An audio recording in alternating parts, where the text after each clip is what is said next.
What's up guys, Death Donkey back with another Ender 3 V2 video. In the last video I talked about some of the upgrades I did and a few of you asked about the VREF voltage I mentioned.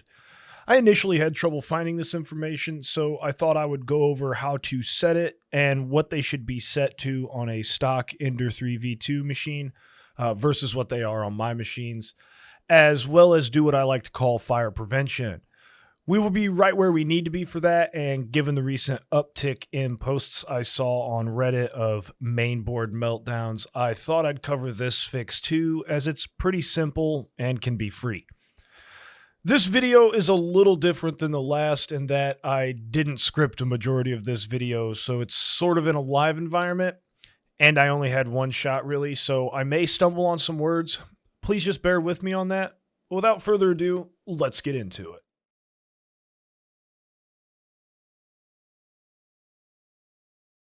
The tools you may need for this are definitely going to be something like a screwdriver kit with a few different bits, or the tools that came with the machine.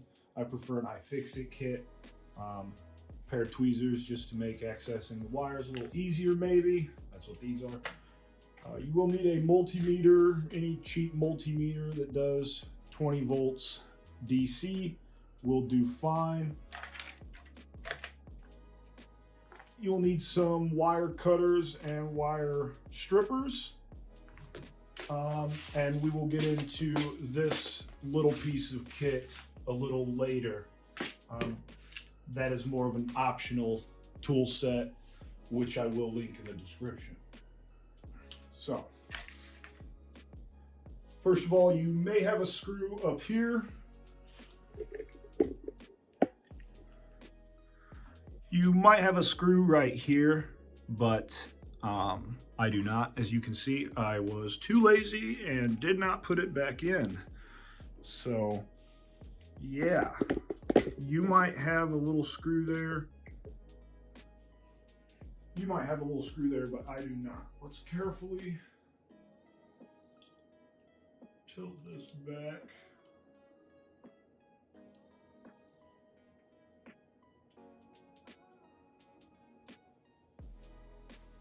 Okay,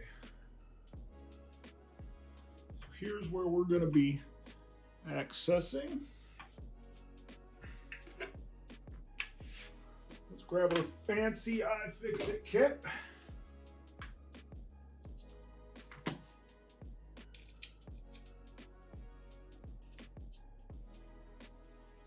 Looks like it's going to be a number 2.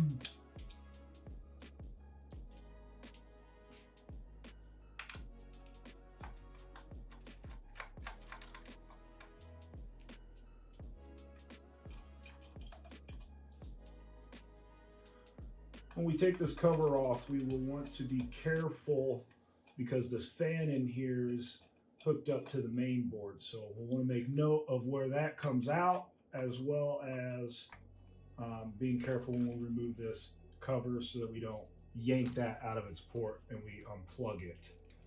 So carefully take the cover out. There's that wire I'm talking about. Just give it a little wiggle. And it'll pop right out, and now we've got our cover off. Set that to the side. Keep track of your screws. Unlike me, who lost one. That's okay though. I'm also going to take out the memory card just to be on the safer side here. Well, now we have access to our main board. Let's get rid of some of these zip ties we have on here so we can move our cables around. You will need some more zip ties to refix these cables to where they should be. But the wires in question here are these red and black ones, these thicker gauge ones. Let's get a close up.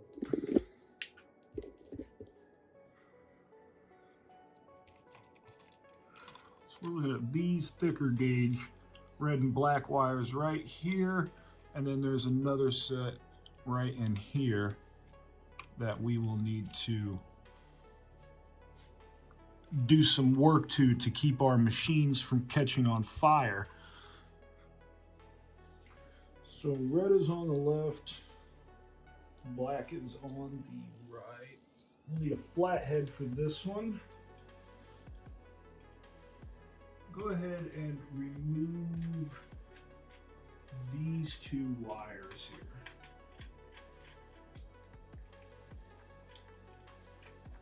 That we have them out like that. So these two tinned wires can cause a fire hazard because of the solder on there. That solder is actually kind of a soft alloy. And with that, it can cause this terminal, create a loose connection, and a loose connection creates heat.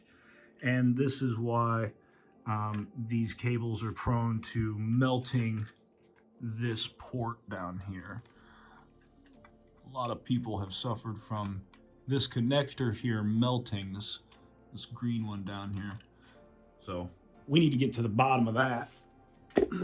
And to do so, there's a free method and a paid for method, which is a more proper method. So the more proper method is using a tool set like this, where we have, I think they're called furrow connectors. I'm probably saying that wrong, but you get the idea. We'll end up using something like this.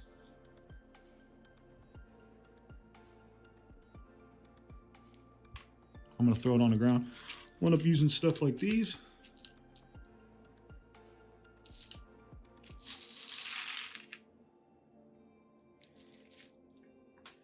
And a little crimp tool, such as this one.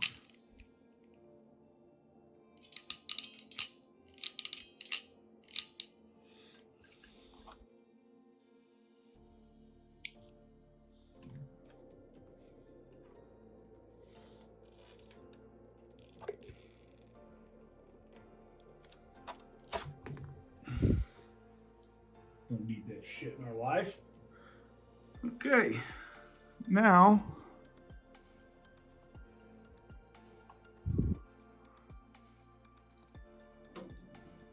we just want to trim these back a little past the insulation.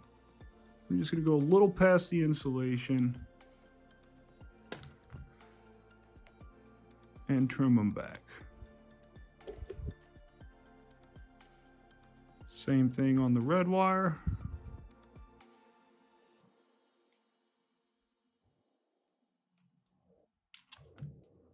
Just a little bit, not a lot. Now I'm gonna grab my wire strippers and we're gonna see what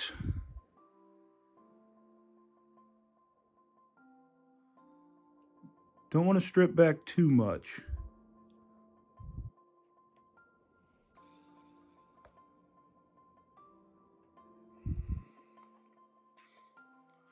There we go. Now, the free method to doing this is to twist these cables. I'm just pinching real tight and doing a twisting motion. Can we see the difference there? One cable's kind of twisted together and the other one is still kind of straight here. So if you do nothing else, if you don't want to spend the money on the special crimp tool and you want to make sure that your machine doesn't catch on fire, twist the cables together, make sure you got a tight twist. And if we look on the main board above this little green plug here, we can see a positive and a minus. And the positive correlates with the left side here and minus correlates with the right side. Red wire is always positive, black wire is always negative. You would come in here and put your wire in this terminal and make sure that this is where the tweezers come in. Make sure that the wires don't fray on you when you go into that terminal, because you don't want to create a short here, because that would literally negate everything we are trying to accomplish here. So just like that, you got no frayed cables coming out of that. There we go. See how no frayed cables are coming out of that or anything? That would be more acceptable than the tinned wire that you get from the start. However, I have the proper crimps for this, so I am going to opt for that method. Let's see which one of these fits on here.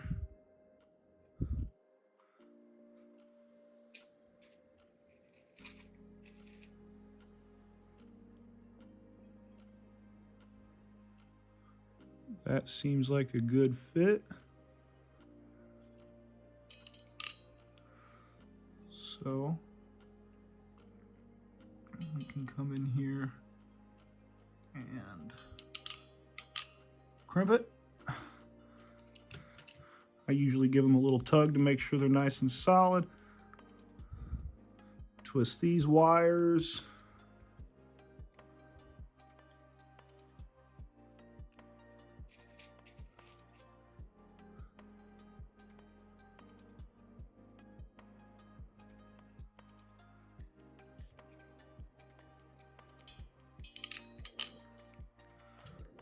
Another tug, and those seem like they're on there, and that is what should have been from the factory. So let's put these back in our main board and do the bed cables up here, which are a little harder to get to, but it's not too bad.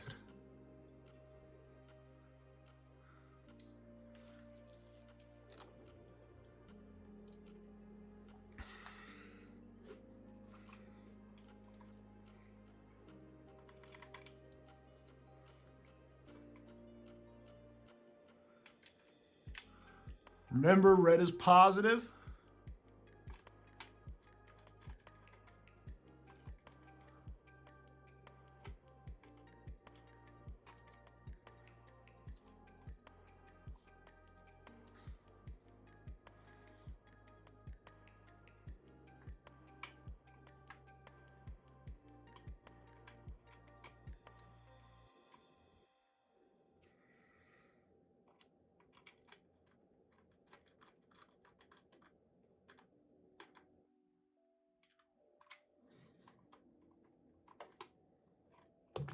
Make sure they're nice and solidly connected.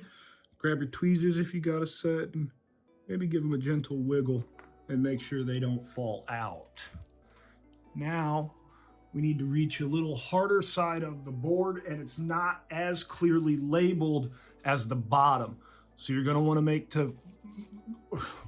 to make special note of the orientation of these wires, because we can't necessarily see the positive or negative side of them.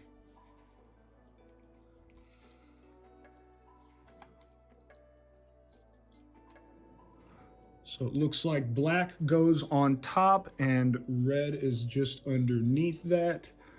So positive is on bottom, negative is on the top. I will very carefully. These cables are actually under the same fate as the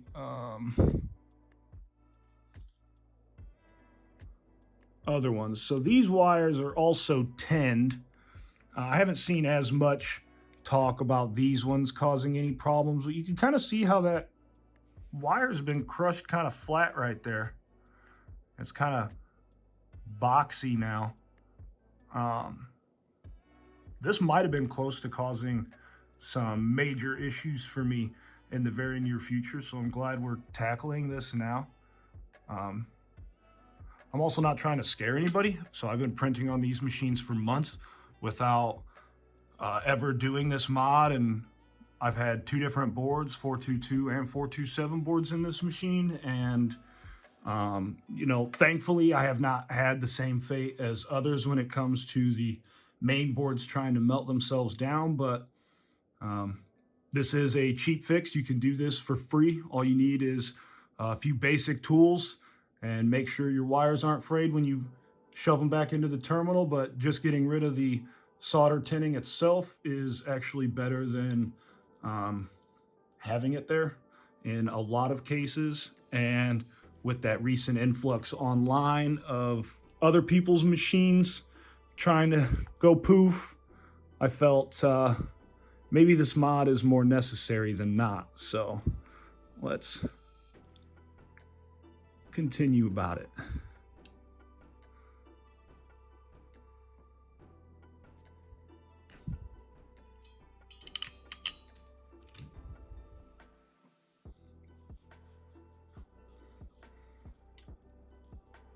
I might not be able to get a good shot of me putting these wires back in because these are kind of in a ridiculous spot.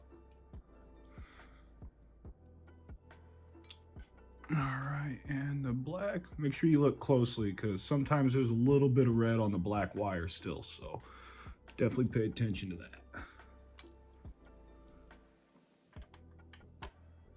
All right. So we fixed the fire problem. Now let's talk about the VREF voltages. Okay, so unlike the wiring thing we did, we will have power to the machine for the VREF voltage. Now there's 4 little Phillips screws. Let me get a closer look in here. I'll use my multimeter probe to point. There's 4 little screws in here. Another one's right here. There's one down here. There's one up here. And there's one right there. They're 4 matching Phillips screws. They correlate with the 4 driver chips on the board there. And those are what we use to adjust the VREF voltage. I might snap a better photo and put that up in the edit to better highlight those screws because it can be kind of hard to see in the video there. I can actually see pretty much all of them in that shot. Okay, so there's one right there, one right here. There's one kind of behind these wires right here, and one up here.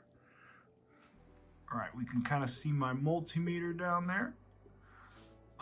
You're gonna want to select 20 volts DC, and we'll turn it on. Now, the black one, or the negative, you will hold on your SD card slot metal there. That's ground. And then your positive probe will go on each of the screws.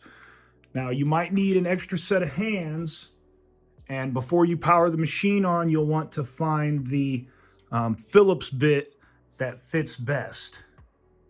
So it's just a Phillips bit. You'll want to find the Phillips bit that fits best. And you might want an extra set of hands. I used my girlfriend to hold the black probe on the SD slot, and I used a combination of 2 hands and the red probe to actually make the adjustments so that I can see them live on my multimeter down there. So let me set the camera back a little bit so that we can see everything. And before I show my voltages, the stock voltages are for the X motor, it is 1.1 volts. For the Y motor, it is 0.9 volts. For the Z motor, it is 1.1. And for a stock extruder, it is 1.3. Those are the numbers for a stock machine.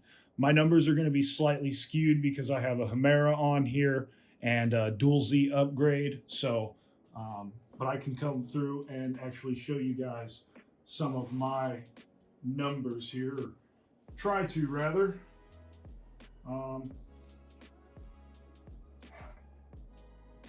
So if I hold the black probe on the SD card and very carefully, first of all, turn on the machine.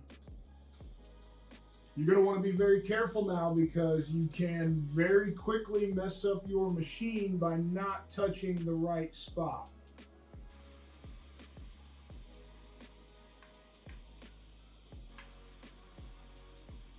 had my probe in the wrong spot.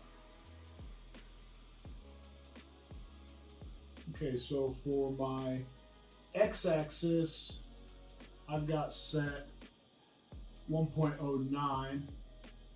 For my y-axis, I have set 0.9.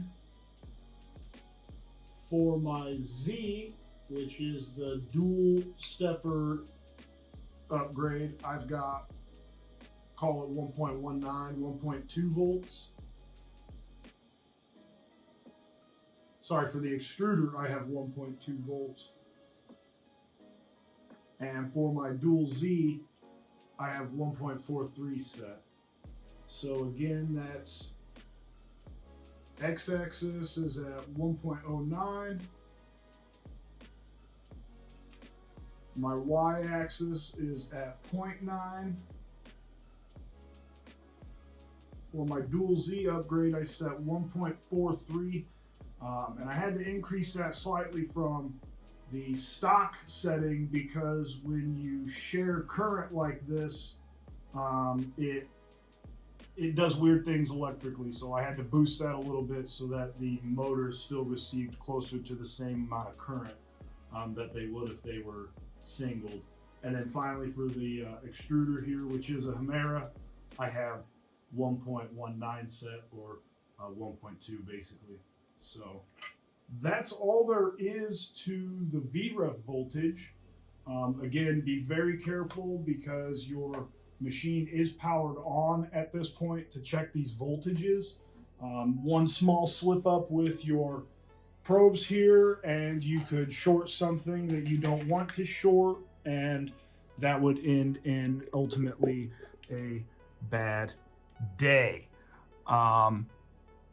When you are doing the VREF voltage and you're adjusting it with your screwdriver, make sure that you do very small movements and also disconnect the corresponding motor that you're changing the voltages on, just in case you accidentally slip up.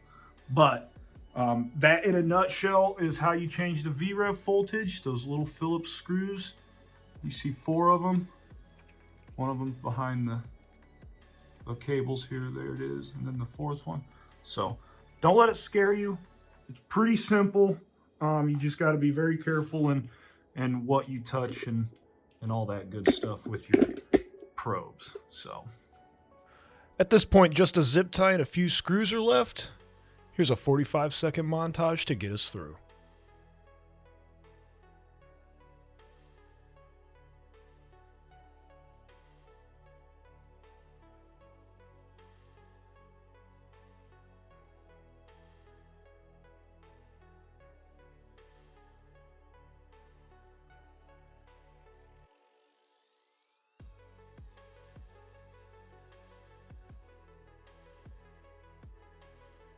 If you made it this far, thanks for watching.